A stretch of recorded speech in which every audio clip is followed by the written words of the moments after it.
fear overrides your vision, and there's also a time where greed overrides your vision. Seeing the chart and following the trend, it doesn't just happen like that. What happened that you lost all your savings? And it was at that point that I realized that you have to be so disciplined.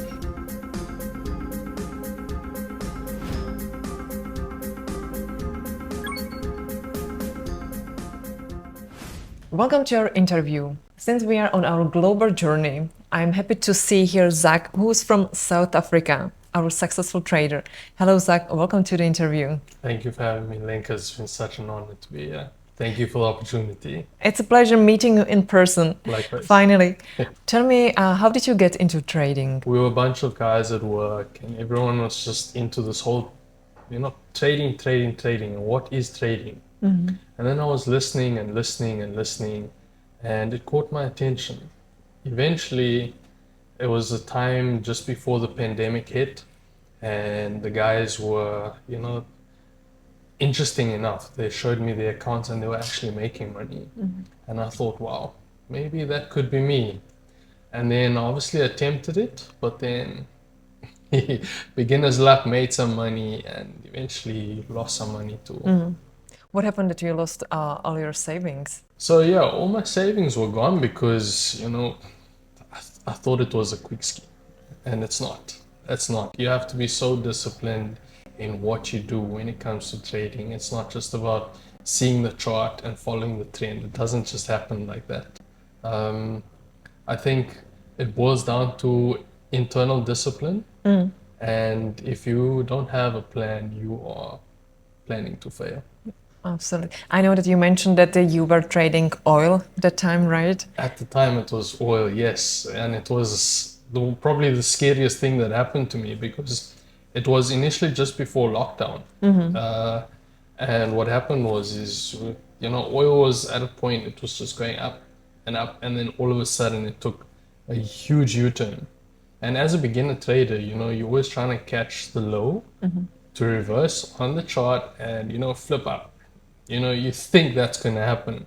And eventually oil just plummeted and plummeted and plummeted and plummeted. And then I just kept investing and putting money into it, hoping that, if I have enough margin in there, that I'll be able to, catch the flip and I'll be sorted, and then I can go back to my friends and be like, listen, look what happened, guys. And that didn't happen. I know that you lost all your savings with this particular trade. What happened afterwards?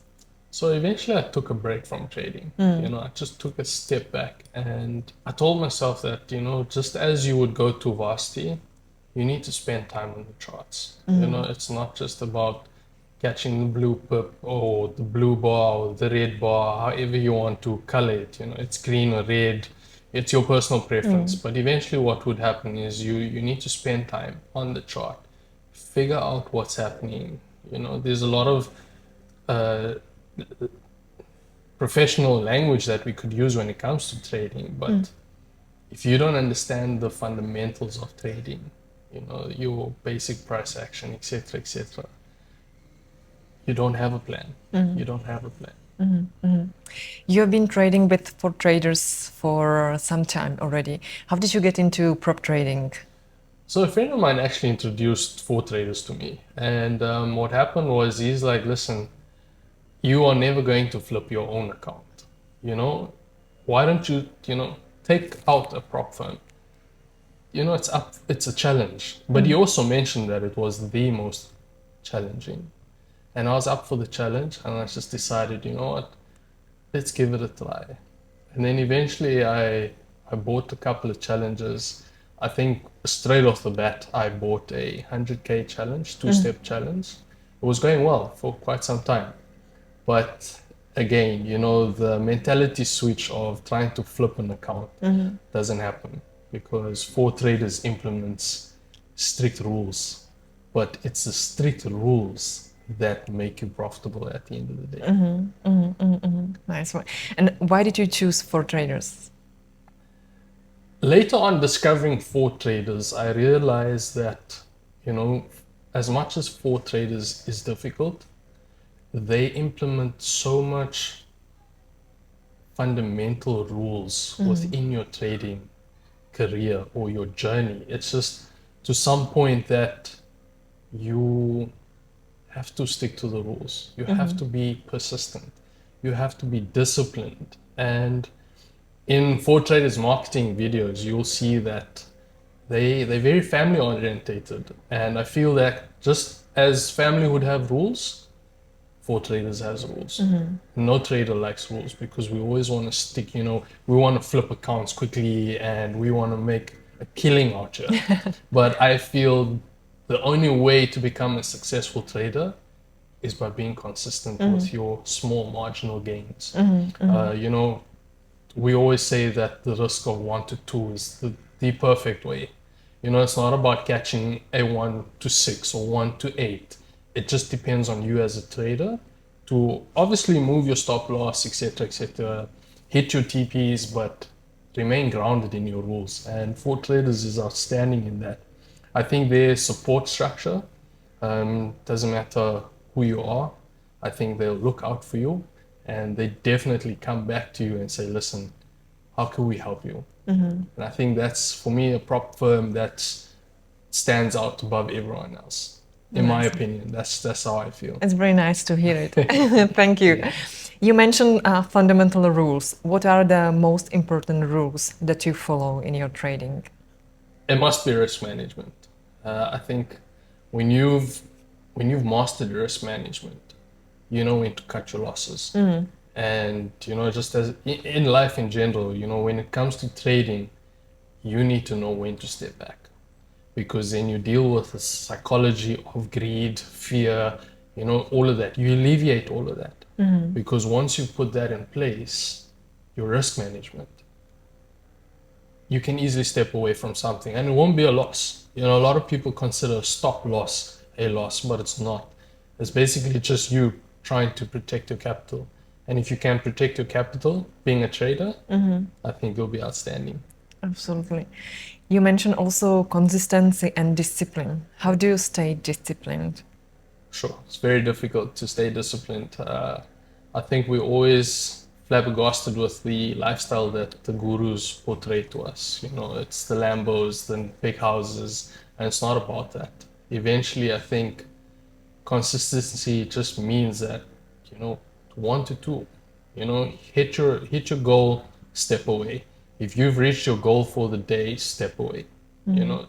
You deal with a lot of things when it comes to trading, and I think mentally we fight with a lot. Trading is a psychological game, and if you can't handle that, you battle to be persistent, because then you won't have these mental breakdowns. It's important to deal with that. You won't have the need to dial away, or when it's mental block, you just avoid the charts completely. But it's in preparation of your risk management, you need to analyze why you had losses, and if you can understand that, you become consistent, because it's a rule fundamentally that you put in place for yourself, and that's of utmost importance. Was there a moment when you wanted to give up? Trading, absolutely. There's been many nights, you sit there and you're wondering, is trading really for you? And the one piece of advice I can give to traders is that, you never know when you are actually at your breakthrough. I think it's important to dissect your trading, the trades you've taken, break it down and understand where you are. And I think for me personally, I was at a point where trading was not for me. I was struggling so bad, just trying to break the $700 mark for the longest of time. And one day, if I may, I was in a trade, $700. I took a trade, and immediately what happened was I saw a potential buy in a specific item, and then what happened was I took the trade. I watched it for a solid 15 minutes, and I thought, wow, this is my breakthrough. Beginner's luck, you don't put stop loss. And then I ran to the shower, came back, and I blew my whole account. And it was at that point that I realized that manage your risk. You know, put things in place so that you can protect yourself, because at the end of the day, you protect yourself psychologically as well. You know, there comes a time where fear overrides your vision, and there's also a time where greed overrides your vision. And it's very important to balance that. That's what I found in my, still to this day, you know, trying to be profitable with a prop firm, for example. You have to be consistent at applying your personal rules. You cannot just decide one day you come into the charts and then later on, this is not for me. You know, you gotta be consistent. You gotta pay your school fees. Spend time in front of that chart. What's your long-term goal in trading? Where do you see yourself in a few years? So for me, working a 9 to 5 is extremely challenging, because in the field that I am in, time is not on your side. You know, you just have to be at work on the call. You know, so it's difficult. And I think for me, long term would be having the financial freedom, because when you own your time, you are your own life. I feel, and that's what I need. That's what I would like one day. It's just to own my time, because in a 9 to 5 you don't have that. You're in a constant routine, and it would be nice to travel the world, see different places, explore different things. So I think ultimately it also encapsulates looking after my family. That primarily is the biggest end goal, but also for myself, you know, escaping the 9 to 5. That's what's important. Nice one. It was nicely said. Zach, thank you very much for coming to Cape Town, It's a pleasure having spending you. time with us, Thank you. and doing the interview. It was a pleasure meeting you. Likewise, Linka.